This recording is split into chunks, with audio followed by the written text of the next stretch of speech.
salaamaaleykum ñu ngi leen di nuyu di leen dalal comme ni mu ko waxee nag mooy li tax ñu woo leen mooy problème yi xew Dakar ajjuma passé mu di problème yoo xam ni diggante ci union bi la diggante Ablaye Sow ak Serigne Mboup mu nekk nag histoire bu xaw a yàgg ñu dox ci tànku jàmm ba sonn waaye gis nañu ni luñ ci doon dox antuwul bi ñu wootee réunion bi fii ajjuma bi ñu demee ordre du jour bi la ñu d'accordul ndax ñoom duñ ñëw ni dañuy renouveler bureau bi ñu xamal leen ne renouvellement bi de bureau li koy waral mooy xëy na président bi def fi jóge wala bureau bi am benn problème waaye comme bureau bi amul problème président baa ngi renouvellement de bureau mënul am loola ñoom ñu daal di buudee dem bi nga xamee ni nag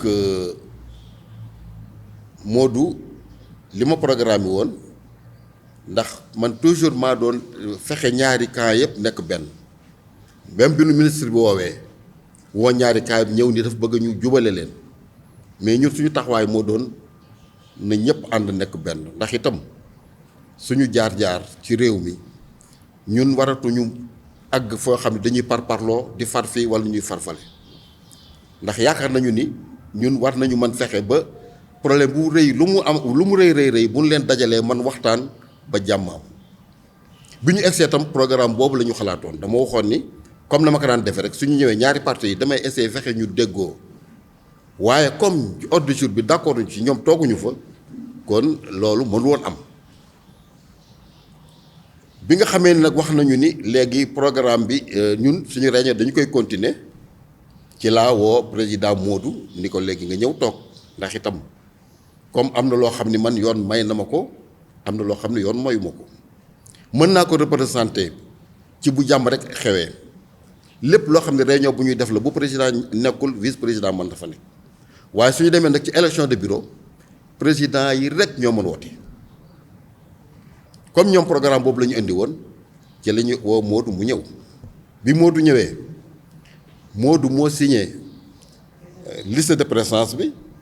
révolution bi tam ba mu paree moo ko signé ci kanamu directeur de commerce bi nga xam ni moo fa teewaloon ministre kon suñu déggee tey yeneen kàddu ñu wax ni man maa signé ci maa falsifié maa imité signature Modou loolu vraiment mu nekk lu mu metti muy tooñ bu rëy itam ñu tooñ ma ko ndax itam man def naa ni sama jaar-jaar war naa passé lu mel noonu ndax itam 89 la Unacois judd ma jël yore bureau régional Thiès 89 ba 94 direction bi am problème Dakar ñu ni léegi fokk ñu renouveler bureau bi waaye li ñu gis mooy comme région yëpp Thiès moo ci nekk numéro 1 nañu jëli président Moustapha Diop jox ko Unacois national muy 94 la ñu ma jël si Thiès ni naa diriger région yëpp ma nekk fa ba 2007 defe naa liggéey bu rafet laa fa def chambre de commerce bi itam 99 laa fi ñëw ba 2003 te defe naa bi mu fiy jógee tam bilan bi mu fi bàyyi ku ne gis na ko bi ma ñëwee li mu leen njëkk wax moo di ni yéen ñi nga xam ne yéen a nekk ci chambre bi di fi liggéey kenn koo xam ni jàmm rek am na la 55 ans nga fi am boobu retraite ñëwagul 60 ans man leen man 5 ans moo ma boole ak yéen kon kër gi du sama kër seen kër la su ma ñëwee war a liggéey yëkkati leen seen kër jàppale leen su ma ñëwee nag def leneen xeex leen ma ndax booba danaa yàq seen kër dem bàyyi kook yéen ndax man ressource yi may am maa ngi ko am feneen maa ngi sama entreprise maa ngi liggéey kon yéen fii rek ngeen wóoloo su ma ñëwee pour defar jàppale leen ma su ma ñëwee pour yàq xeex leen ma parce que seen kër 50-50 ngeen fa man 5 ans ma boole ak yéen yàlla def ma liggéey loolu ba lépp rafet ma suñu jaar fenn foo xam ni def nañu fa loo xam ni ëllëg ak si biir bu ñu ko nettalee ñu rus ndax itam avant tout nit ki sa dignité moom rek nga am kon suñu toogee ba heure bii ñu tuumaal ma lu mel nii wax dëgg yàlla dana ma netti dana ma naqadi moo tax tey ñu oo leen pour wax leen ni loolu ñu wax tuuma la nekkul lu am Modou bi nga xam ne moo fi toogoon dana leen wax ni moom moo signé liste de présence bi révolution bu mu paree tam Modou moo ko signé directeur de commerce mi ngi toog kon bu ñu déggee yeneen wax ñu wax leneen vraiment mu nekk lu nu metti moo taxoon ñu woo leen pour vraiment démentir loolu xëy na li ñu waroon wax sax mënoon na gën bare waaye comme l'essentiel bi lii la vraiment ñu ngeen xamee ko noonu la ñu wax dara amu ci la ñu wax dara nekku ci te ay kilifa nag war nañu ëppal seen bopp di def kaddu yoo xam ne ëllëg si biir ñëpp dañu xam ne li nga doon wax nekkul dëgg vraiment ñun rafetlu wuñu loolu ñu def ñuy ñaan yàlla nag lii tas ba ñu xam ne la ñu waxoon nag li nekkul benn salaamaaleykum wa rahmatullah. asalaamaaleykum ñu ngi ñëw fii au niveau de la chambre de commerce de Thiès man maay président Modou Diop président chambre de commerce de Thiès comme ni ko président Tafa waxee rek ñun vendredi passé dañoo nekk Dakar ñu amoon foofu réunion de bureau mais président Tafa mooy suñu doyen fii Thiès mooy doyen itam union nationale ndax problème bu fa am moom moo koy réglé moom la ñuy woo mu tegaat ñëpp ci kii bi ndax moom mooy doyen foofu ñu fa nekk président ñëpp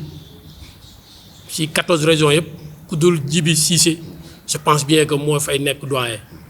comme ni mu taxawee fii Thiès noonu la taxawee woon Dakar union moo tax souvent réunion yëpp moom la ñuy bàyyi moom laay wax bu mu dem représenté ñu ko tant que amul ay vote wala amul leen toujours mooy dem présenté ñu bu ñu xamee nag am na problème Serigne Mbuub ak président chambre de commerce bu Dakar si lañ ma woo ni ma y a un problème il faut nga ñëw teew pour résolution bi ñu fi wax nga mën koo signer si laa dem ñëw signer ko si teewooy ndaw ministre du commerce directeur général commercial international intérieur directeur du commerce intérieur moo tax bu ñu déggee coow li vraiment ñu metti ñu trop ñuy tuumeel suñu doyen vraiment Thiès yëpp di ñu woo di ñu laaj di nan la demee moo tax tey ji ñu ñëw pour leeral mbir mi ndax nit bu ñu la ko tuumalee rek il faut nga leeral nit ñi pour xam ne li ñuy wax amul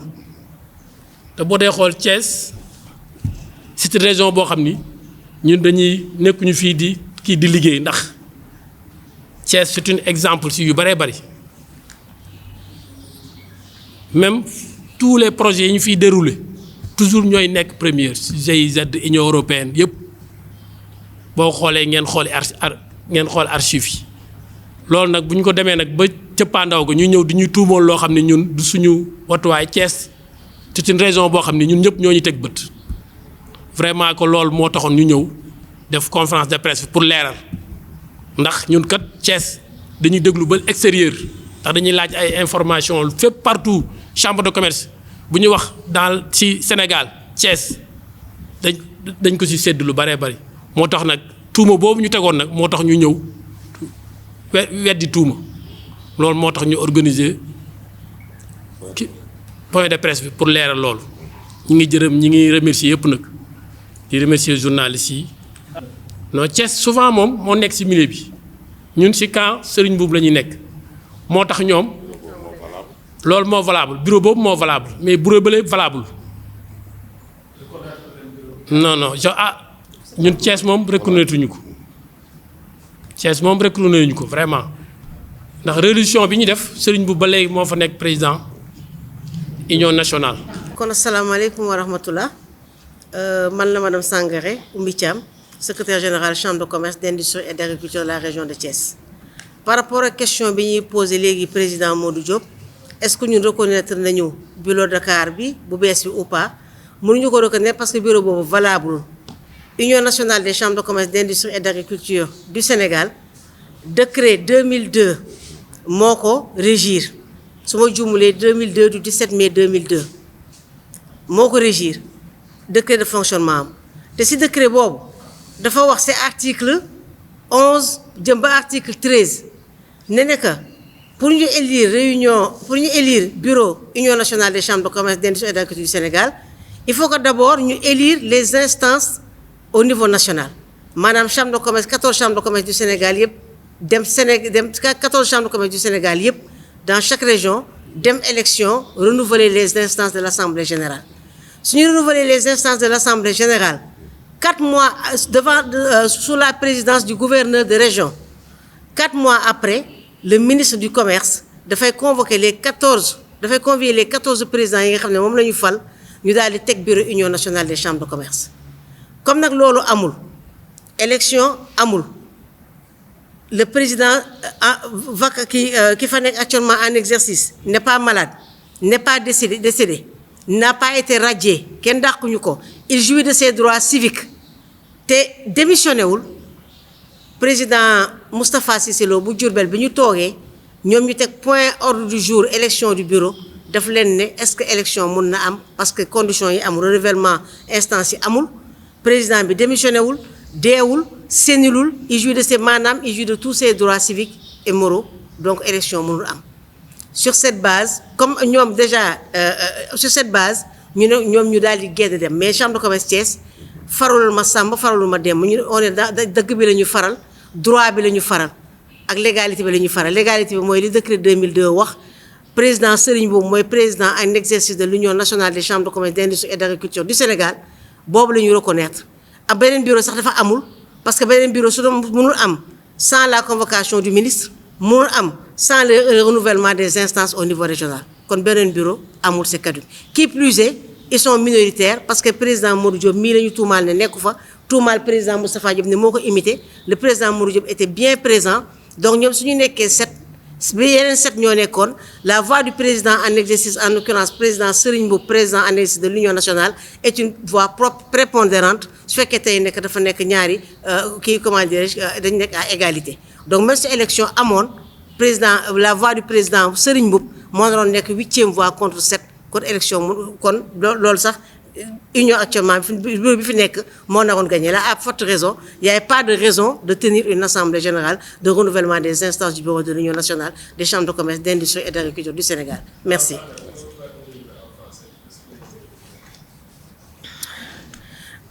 Donc, c'est Madame Sangaré, Oumy Thiam, secrétaire générale de la Chambre de commerce, d'industrie et d'agriculture de la région de Thiès. Par rapport à la question que vous venez de poser au président Modou Diop, à savoir dans quel camp la Chambre de commerce de Thiès se situe, est-ce que la Chambre de commerce est dans le camp du nouveau bureau élu à Dakar? Nous disons que nous nous situons dans le camp de la légalité. Parce que l'Union nationale des chambres de commerce, d'industrie et d'agriculture du Sénégal est régie par le décret 2002 de mai 2002, qui stipule en ses articles 11 jusqu'à 13 que l'élection du bureau des instances, le renouvellement du bureau des instances de l'Union nationale des chambres de commerce, d'industrie et d'agriculture du Sénégal ne peut se faire qu'après 4 mois, qu'au bout de 4 mois après les élections, les renouvellements des instances au niveau régional, des 14 chambres de commerce au niveau régional. Les chambres de commerce n'ont pas été renouvelées. Il n'y a pas d'élection, il n'y a pas de vote. Le deuxième point qui a été posé par le président Moustapha Cissé Lo, président de la Chambre de commerce de Diourbel, a été est-ce que le poste est vacant? Le poste n'est pas vacant dans la mesure où le président en exercice, M. Serigne Mboup, n'a pas démissionné. Il est bien vivant, il n'est pas mort, il n'est pas sénile, il jouit de ses droits civiques, il n'a pas été radié. Donc il n'y a pas de poste vacant qui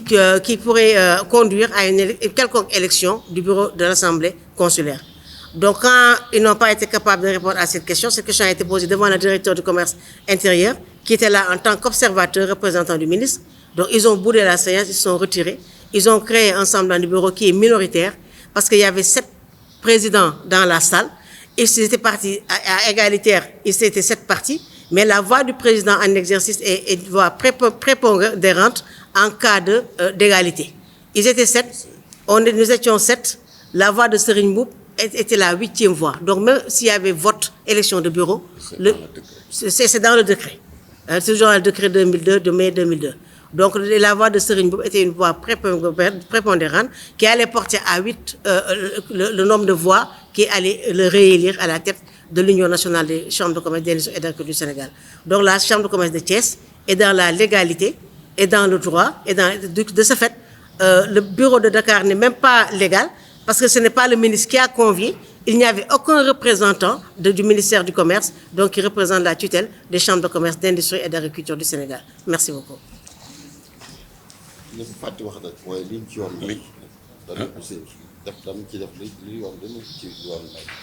Ah oui, c'est vrai. Je peux embarquer, hein? donc dans tous les cas chambre de commerce de Thiès yor na ay éléments yoo xamante ne que ni pour preuve que ne nekk lii ñu wax jiiñ président Moustapha Diop dañ ko tuumaal te li si kanam tuuti rawuli ba ñëpp dinañ ko gis.